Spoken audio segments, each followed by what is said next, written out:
Give examples to show that plastics are non-corrosive in nature.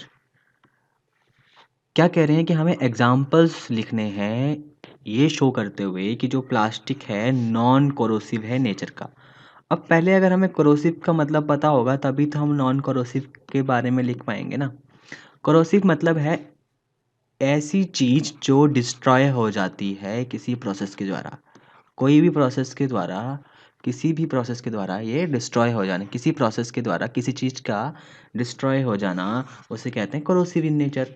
Non corrosive मतलब जो destroy ना हो पाए किसी केमिकल प्रोसेस के द्वारा, जो डिस्ट्रॉय ना हो पाए किसी केमिकल केमिकल प्रोसेस से, किसी केमिकल प्रोसेस से, उसे क्या कहेंगे? Non corrosive. अब कोई कोई बोलेंगे इसको जला दो।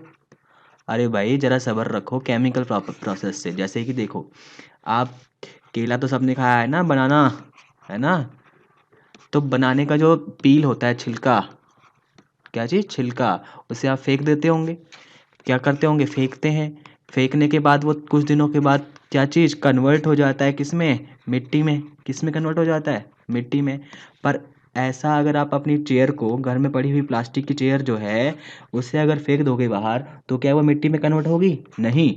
तो चेयर कोई प्रोसेस, चेयर जो है अपनी, जो उसकी टेंडेंसी है अपनी प्रॉपर्टी को मेंटेन रखने की, तो वो चेयर के पास है, पर केले के छिलके के पास नहीं है ना। जो केले का छिलका है वो तो कन्वर्ट हो जाता है ना मिट्टी में।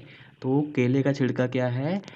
कोरोसिव इन नेचर, डिकम्पोज हो जाता है, पर प्लास्टिक नहीं होता। तो यही हमें रीज़न लिखने, एग्जाम्पल्स देने। तो पहला एग्जाम्पल आपकी स्क्रीन पे, पहला क्या तीनों ही आ गए हैं, एक बार इनको वन बाय वन देख लेते हैं। पहला एग्जाम्पल क्या कहता है कि प्लास्टिक कंटेनर जो है ना, रिएक्ट नहीं करता है। क्या चीज़? React, not react, do not react. क्या चीज़? रिएक्ट नहीं करता है उस आइटम के साथ जो कि इसमें रखी जाती है, उस आइटम के साथ जो कि इसमें रखी जाती है। जबकि ऑल और जो होते हैं, जैसे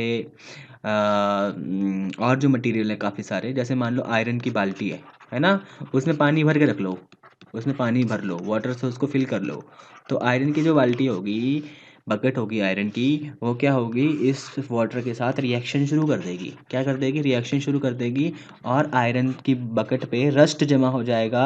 क्या लग जाएगा? रस्ट मतलब जंक लगना शुरू हो जाएगा, वो ख़राब हो जाएगी। तो प्लास्टिक की कोई भी बाल्टी या कोई भी कंटेनर जो है, आइटम के साथ क्या चीज़? रिएक्शन नहीं करती है, रिएक्ट नहीं करती है। दूसरा, they do not get rusted. Plastics जो होते हैं वो रस्ट नहीं होते, उन पे जंक नहीं लगता है। When expose to moisture and air, जब उनको मॉइस्चर और हवा में एक्सपोज करके रख दिया जाए, खुला करके रख दिया जाए।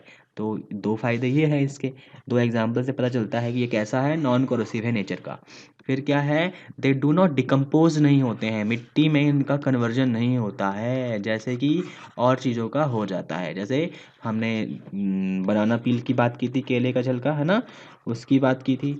और भी कोई चीज़ आप वेस्ट मटेरियल फेंकते हो, फलों का, सब्जियों का, घर से बाहर, तो वो किस में कन्वर्ट हो जाता है? वो उसका डिकम्पोजिशन हो जाता है और सॉइल में वो कन्वर्ट हो जाते हैं, पर प्लास्टिक जो है नहीं होता है। तो ये तीन एग्जाम्पल है जिसकी मदद से आप क्या चीज़ शो कर सकते हो कि क्या प्लास्टिक जो है नॉन कोरोसिव है, किसमें? नेचर से क्या है? नॉन कोरोसिव है।